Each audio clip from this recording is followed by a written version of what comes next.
Ontem nós tivemos um momento muito especial como o Enjoy em todos os Estados Unidos. Nós tivemos um mega encontro no aplicativo Zoom. Foi muito poderoso. Nós tivemos mais de 100 pessoas nos acompanhando no culto online, participando. Eu tive a oportunidade de participar, a oportunidade de fazer parte disso. Eu quero dizer você que está nos acompanhando, Deus tem grandes coisas, Deus já tem feito grandes coisas no nosso meio. E você faz parte disso, você foi chamado para transformar essa geração, transformar, para manifestar a glória de Deus nesse tempo. E nós compartilhamos lá um tema bastante pertinente, que é de extrema importância na vida de todo cristão, que foi identidade. E o tema dessa ministração hoje é a nossa identidade em Cristo Jesus. Sabe, irmãos, eu creio que existe uma diferença entre um cristão que ele é vitorioso e um cristão que ele é derrotado. E eu creio que muito disso está relacionado com a identidade, a sua identidade em Cristo. Eu vejo que a falta de identidade, a falta de conhecimento de quem eu sou, de quem nós somos em Cristo, nos atrapalha, nos impede de desfrutar de grandes coisas no Senhor. Sabe, você vê que o propósito do diabo, desde que o mundo existe, é destruir a identidade do homem. É distorcer a imagem que Cristo tem a nosso respeito. Você vê que a palavra de Deus diz lá em Gênesis que nós somos criados à imagem e semelhança de Cristo. Nós somos criados como Ele é, como o próprio Deus é. E a palavra de Deus diz que a abordagem que Satanás tem, que a serpente tem para Eva Eva, se você comer dessa fruta, você vai ser como Deus. Mas na verdade você percebe que o diabo ele engana a Eva porque ele estava dizendo que Eva não era aquilo que ela era. Não sei se vocês entenderam. Mas ela já era a imagem de Cristo. Ela já era a imagem do próprio Deus. Ela já era como Deus. E o diabo ele traz uma imagem, ele traz um peso para ela, como se ela não fosse. Então nós vemos, irmãos, que o tempo todo, Satanás ele se levanta para tentar distorcer a imagem que Cristo tem a nosso respeito, a nossa identidade em Cristo Jesus. E eu e você precisamos entender, e eu quero compartilhar sobre isso nessa noite, quem você é em Cristo Jesus. Se você está com alguém aí na sua casa, queria que você virasse para essa pessoa e falasse assim: você sabe quem você é em Cristo? E nós vamos compartilhar, se você puder abrir sua Bíblia aí comigo, lá no livro de 2 Coríntios, capítulo 5. 2 Coríntios, capítulo 5.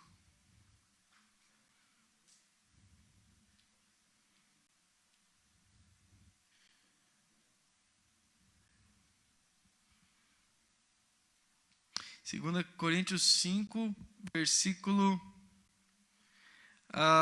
16 e 17, a palavra de Deus diz assim: assim que nós, daqui por diante, a ninguém conhecemos segundo a carne, e se conhecemos Cristo segundo a carne, já agora não os conhecemos desse modo. E assim, se alguém está em Cristo, é nova criatura. As velhas coisas, as coisas antigas se passaram, e eis que coisas novas se fizeram. Tem uma versão que eu acho muito interessante, que é a NVI, que ela fala: eis que o velho faleceu e que o novo chegou. A imagem velha, a imagem distorcida, a imagem de condenação, de culpa que nós tínhamos, ela morreu. Existe uma passagem que diz que nós fomos crucificados com Cristo. Agora já não vive mais nós, mas Cristo vive em nós. Ou seja, irmãos, você é a expressão exata de Deus. Você é a expressão de Cristo aqui na terra. Você foi chamado para expressar a glória, a autoridade de Cristo. E o primeiro ponto que eu e você precisamos entender é que nós somos nova criatura. Você é uma nova criatura. Essa é a sua identidade em Cristo. As atitudes do velho homem, elas se passaram e algo novo está adiante. Os nossos olhos têm que estar onde, irmãos? Adiante, não no nosso passado. Aí você me pergunta, mas Lucas, eu sou ainda tão falho, eu cometo ainda tantos pecados, tantas falhas, eu tenho ainda tanto problema na minha casa, nos meus relacionamentos, no meu trabalho. Mas sabe, irmãos, o primeiro ponto, a primeira atitude que eu e você devemos tomar é o quê? Entendermos quem nós somos em Cristo. Se você achar que você ainda é um velho homem, irmãos, você vai ter atitudes de velho homem. Se você achar ainda que você é um pecador, você vai ter atitudes de um pecador. Mas se você olha para Cristo e se vê como a expressão dele, se vê como alguém que foi justificado por ele, alguém que foi transformado por ele, alguém que foi lavado pelo sangue dele, que hoje esse sangue ele escorre sobre você 24 horas por dia, você vai entender que essas velhas práticas, essas práticas pecaminosas, elas não têm domínio sobre você. Não tem domínio sobre você, sabe? Eu estava compartilhando hoje com um casal, e eu estava fazendo um devocional de um pastor na Bíblia, e ele conta o testemunho de um homem que ele era viciado em cigarro. Ele era muito viciado em cigarro, e ele chega nesse pastor e fala assim, pastor, eu não consigo me libertar disso, eu não consigo abandonar essa prática, eu fumo o tempo todo, eu não consigo abandonar o cigarro. E aí esse pastor fala para ele, assim, você não consegue, mas Cristo consegue. E ele falou assim, eu quero que você declare isso todos os dias, quando você tiver vontade de fumar, você vai pegar e vai falar assim, eu não consigo, mas o Senhor Jesus consegue. E ele conta que todos os dias, ele acordava e quando ele tinha vontade, durante todo o seu dia de fumar um cigarro, ele falava, eu não consigo, mas Cristo consegue. E ele conta que depois de algumas semanas, ele abandonou completamente a prática de fumar. Por quê, irmãos? Porque ele foi entendendo que não é sobre ele, é sobre Cristo nele. Não era baseado na força dele, mas era baseado na obra consumada de Cristo Jesus. Nós somos novas criaturas, irmãos, não porque nós somos bons, ou porque nós merecemos isso, mas porque Cristo é bom, e porque Cristo nos fez novos. Isso que é a base. Cristo é a nossa rocha, irmãos, é aquilo que nos sustenta. Sabe, enquanto você quiser se sustentar na sua humanidade, nas coisas da sua carne, você vai continuar caindo. Mas quando você entende que você é novo em Cristo, e que agora você tem impresso em você a identidade de Cristo, você pode vencer o pecado, você pode vencer as dificuldades, você pode vencer as suas falhas, a partir do momento que você se apropria dessa nova identidade. Amém? Outro ponto que é importante que nós entendamos para que nós possamos forjar nossa identidade em Deus. 2 Coríntios 5, 21. Aí um pouco mais para baixo, ainda no capítulo 5, no verso 21.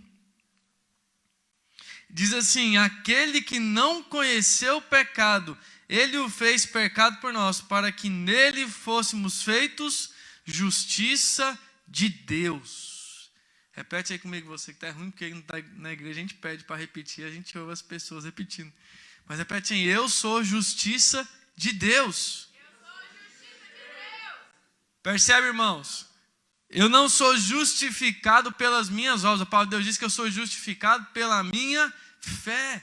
Eu amo esse versículo que fala assim, aquele que não conheceu o pecado, ele se fez pecado em meu lugar, para que pelo seu sacrifício eu pudesse ser justiça de Deus, eu pudesse ser santo. Então eu te pergunto, irmão, Jesus ele precisou conhecer o pecado para ser pecador? Não. Ele simplesmente tomou meu lugar e levou e se fez pecado no meu lugar. Da mesma maneira, irmãos, não há nada que você possa fazer para ser justiça de Deus. Apenas crer na obra consumada. Você é justiça de Deus em Cristo Jesus. Já não existe mais nenhuma condenação para aqueles que estão em Cristo. Porque quando Deus olha do céu, quando Ele está lá no céu, no trono dele assentado, e Ele olha na sua direção, Ele já não vê mais o Lucas pecador, Ele já não vê mais as falhas da Samanta, mas Ele vê o sangue de Jesus sobre você. Ele vê a imagem do Filho. E Ele fala, já não existe mais condenação sobre o Lucas, porque agora eu não vejo o Lucas, eu vejo Cristo no Lucas. Já não existe condenação sobre o Isaac, porque agora eu já não vejo o Isaac, mas eu vejo Cristo no Isaac. Percebe, irmãos, nós precisamos entender que nós somos justiça de Deus em Cristo. Mas isso é uma dificuldade muito grande, sabe por quê? Porque nós constantemente nos deparamos com as nossas falhas. Às vezes uma situação como essa, que às vezes você está sem trabalho, você está mal, está ansioso, está depressivo, e às vezes qual que é o primeiro pensamento que nós temos? Eu devo estar em falta com Deus. Deus deve estar chateado comigo. Eu devo estar em débito com Deus, eu estou fazendo pouco, eu estou orando pouco, eu estou jejuando pouco. Mas sabe, irmãos, isso não te define. O que te define é Cristo. E quando esse pensamento bate a sua porta, eu e você, nós precisamos nos posicionar e dizer, Senhor Jesus, eu sou abençoado porque eu sou justiça de Deus. Não existe condenação, não existe pobreza, não existe miséria, não existe enfermidade sobre mim, porque eu sou justiça de Deus em Cristo. Eu estou inserido na obra, eu fui inserido na obra de Cristo. E nenhum poder das trevas, nada do maligno pode afetar a minha vida. Amém? Amém. Aleluia. Então qual que é o primeiro ponto aí, irmãos? Você é uma nova criatura, você é uma nova pessoa, o velho homem morreu e fez um novo homem. Segundo ponto, você é justiça de Deus em Cristo.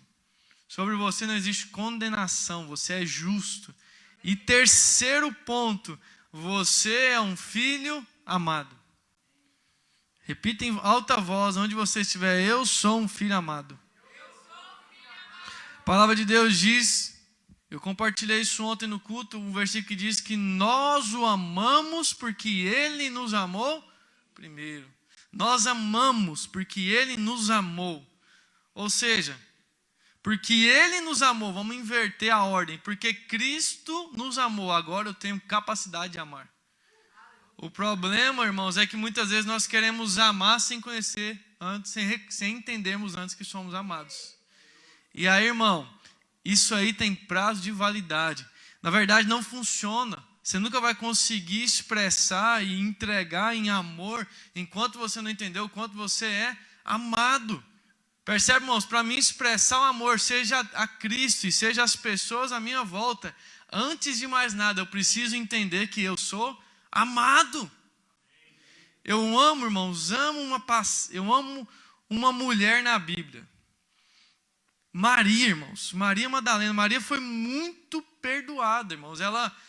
Você percebe que quando ela se aproxima, não sei qual que é a Maria, tem tanta Maria na Bíblia que às vezes eu me confundo qual que é de qual história. Mas tem aquela mulher, na verdade a palavra de Deus não cita o nome dela, que ela foi pega em adultério e ela está para ser apedrejada ali, para ser morta, e Jesus ama aquela mulher, expressa a graça. Irmãos, essa mulher, irmãos, ela passa a perseguir o Senhor. Ela não larga mais a peia de Deus. Ela está onde Ele está, ela está atrás. Mas percebe, irmãos, que primeiro ela teve uma experiência com o amor dEle. E aí depois ela se entrega completamente. Por que muitas vezes a obra de Deus se torna um peso nas nossas vidas? Porque nós queremos servir ao Senhor sem antes entendermos que Ele vem nos servir. Sem ser servido por Ele. E aí, irmão, não vai dar. É isso que o religioso faz. Ele quer sustentar a sua fé. Ele quer sustentar a sua santidade. Ele quer sustentar a sua vida baseado naquilo que ele pode fazer para o Senhor. Mas eu te faço uma pergunta. Se isso for tirado dele, o que é que vai sobrar? Se as obras daquele que é religioso forem tiradas dele, o que é que vai sobrar? Será que vai sobrar alguma identidade? Ou será que o mundo dele vai acabar? Será que quando nós não temos obras diante de Deus, e as obras são importantíssimas, irmãos, eu creio que nós temos sim que ter obras, a nossa fé ela precisa manifestar obras, você vai perceber que a fé ela vai manifestar obras, isso é muito importante, irmãos, mas entenda uma coisa, não tem como você ter obras se você primeiro não entender a obra de Cristo na sua vida. É impossível, irmãos, você chegar a um entendimento se você não entender primeiro o que Cristo fez. Porque quando as suas obras forem tiradas, irmãos, vai sobrar um vazio gigante no seu coração. Pessoas que têm essa mentalidade, irmãos, elas não conseguem ter plenitude em Deus. Quando elas não estão exercitando e fazendo. E aí percebe que existe um buraco, existe uma falta de identidade tremenda. Mas sabe, irmãos, quando eu entendo o quanto eu fui amado, quando eu entendo que Deus está satisfeito comigo o tempo todo, que Deus ele tem um olhar de benignidade, ele tem um olhar de misericórdia, ele está preparado para me dar a segunda, terceira, quarta chance. Eu sei que eu posso me aproximar com confiança diante do trono da graça e vou encontrar misericórdia sendo derramada sobre a minha vida. Quando eu entendo isso, irmãos, eu me fortaleço. E eu entendo que eu sou amado e favorecido por Deus, não pelas minhas obras, mas mesmo assim eu vou buscar servir ao Senhor, entregar a minha vida, viver para Ele, porque eu sei o quanto eu fui amado, eu sei a obra, o peso da obra dele sobre a minha vida, e agora eu tenho liberdade de servir ao Senhor. Paulo Deus disse que foi para a liberdade que Cristo nos serviu. A vontade, o desejo de Deus para a minha vida e para a sua vida é para que você sirva a Ele, mas com liberdade. Não achando que você está fazendo um favor para Deus, irmãos, é ruim. Porque geralmente pessoas que querem servir ao Senhor, sem antes experimentar do serviço dele, irmão, ele acha que Deus está em débito com ela.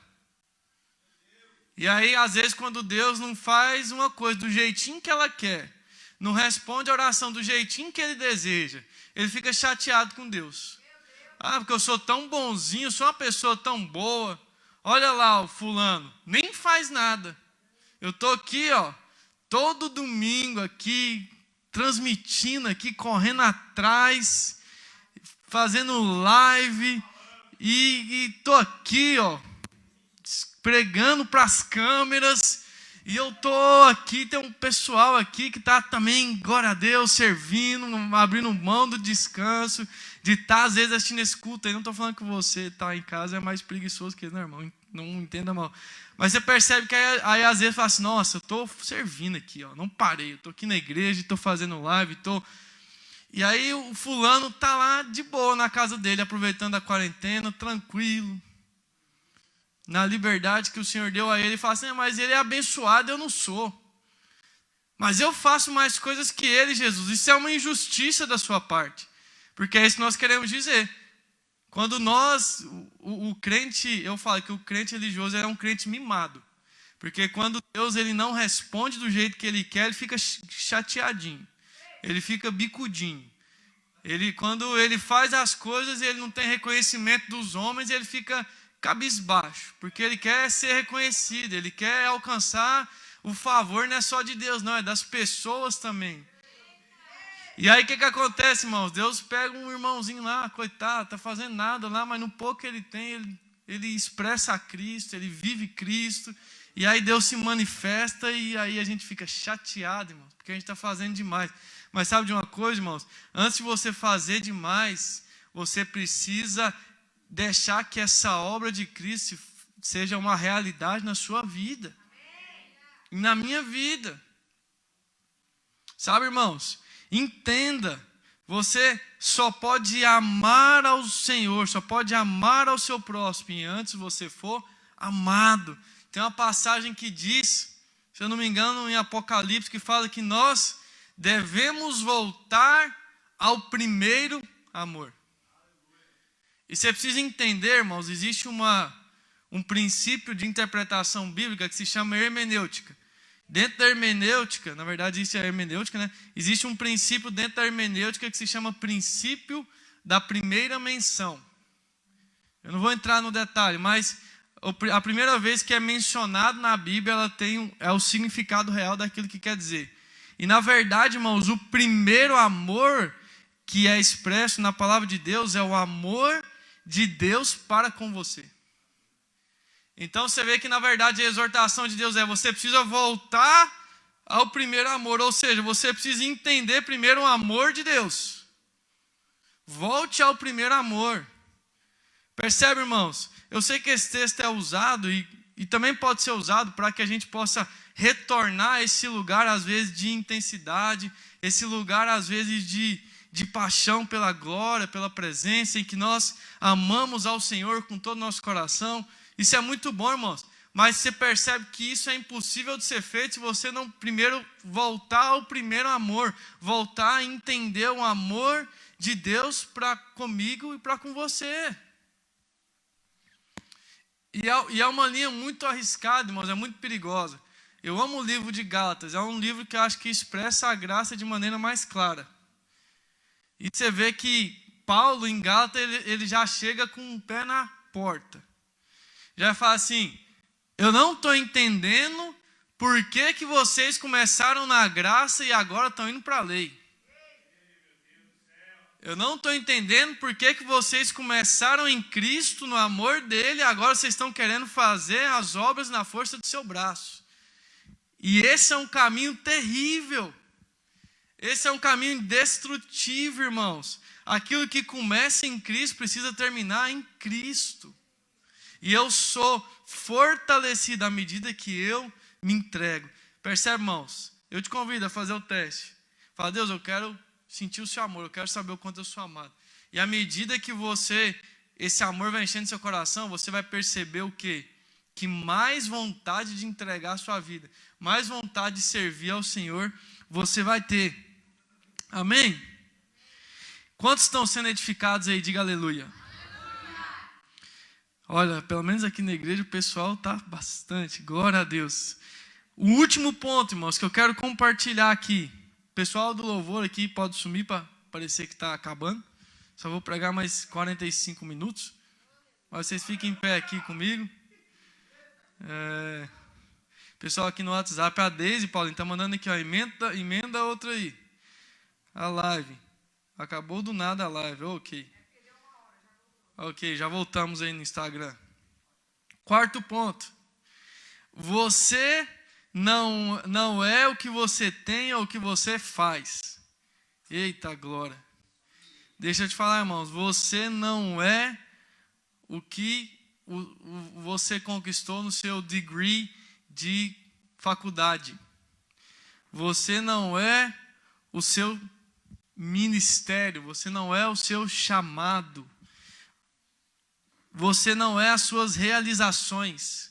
Você também não é as suas frustrações. Você não é as suas decepções. Você não é o que as pessoas dizem que você é. Você é aquilo que Cristo diz que você é.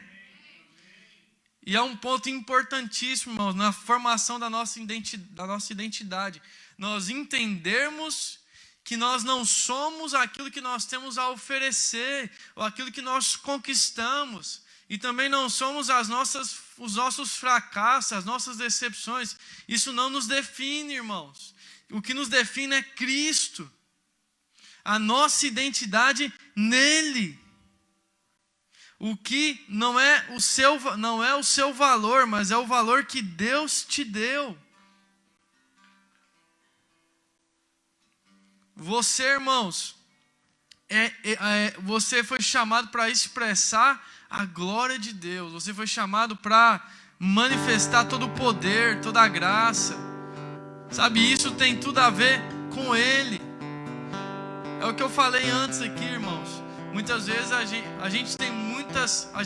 nós nos apoiamos nas nossas boas obras, nós nos apoiamos nas nossas boas atitudes.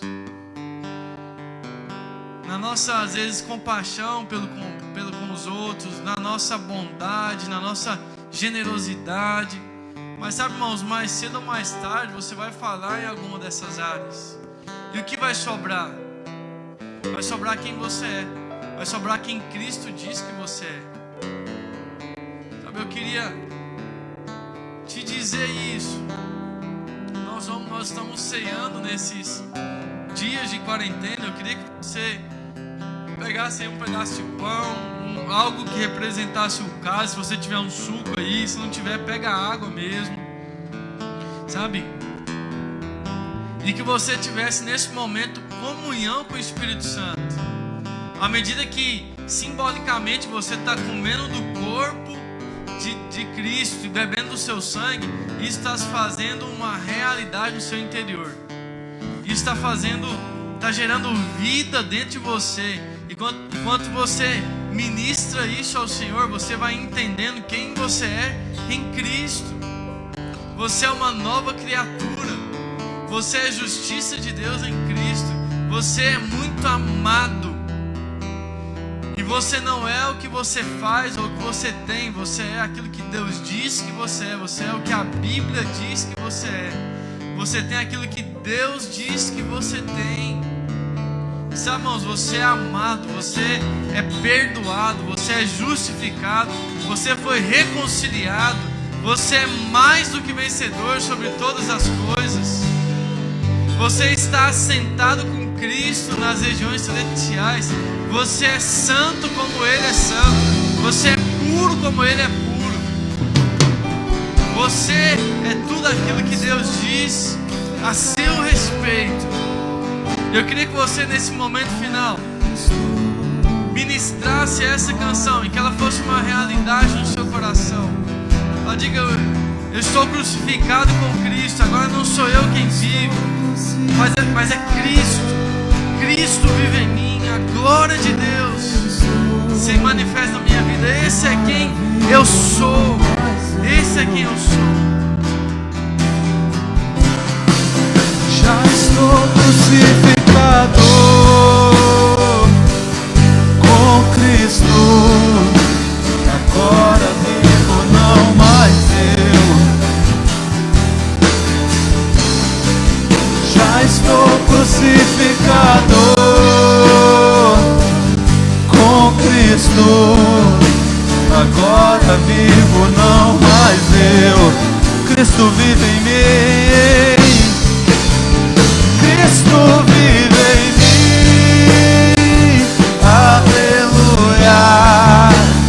Cristo vive em mim, aleluia. Cristo vive em mim, aleluia. Cristo vive em mim, aleluia. Já estou crucificado com Cristo. Agora vivo, não mais eu. Já estou crucificado com Cristo. Agora vivo, não mais eu. Cristo vive em nós.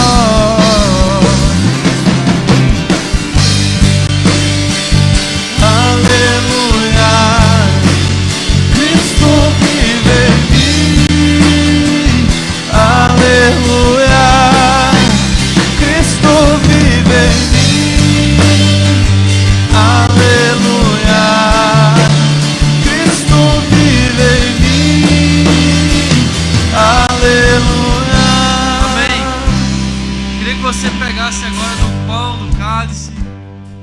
Se você está com a sua família, com algum amigo aí, queria que você ceasse com ele agora. Eu queria orar pela sua vida. Eu queria orar pelos elementos da ceia, onde você está agora. E que você possa ser renovado, tocado pela glória e pela presença de Deus. Amém? Levante agora os elementos. Senhor Jesus, eu quero, Pai, apresentar a vida de cada um dos meus irmãos. Eu quero apresentar, Pai, os elementos da ceia, o corpo, o sangue de Cristo. quero declarar, ó Pai, que à medida em que nós temos comunhão com o Teu Espírito Santo, nós temos a nossa identidade formada em Cristo, ó Pai. Pai, que através da comunhão, através da ceia do Senhor, Pai, nós sejamos renovados, nós tenhamos a nossa mente renovada, que a gente possa compreender quem nós somos em Cristo. Nós possamos compreender a dimensão, a altura, o comprimento, a largura, a profundidade do amor de Deus, da obra da cruz sobre as nossas vidas, Pai. Eu quero abençoar os meus irmãos, declarar que eles têm vida agora, eles têm graça, eles têm poder vindo do céu sobre cada um, em nome de Jesus, amém? Você pode tomar agora a sua ceia, compartilhar dela com quem você está na sua casa, e dessa maneira nós encerramos o nosso culto. Que você tenha uma semana abençoada, cheia de graça, cheia de vitória, cheia de unção para a glória do Senhor, amém?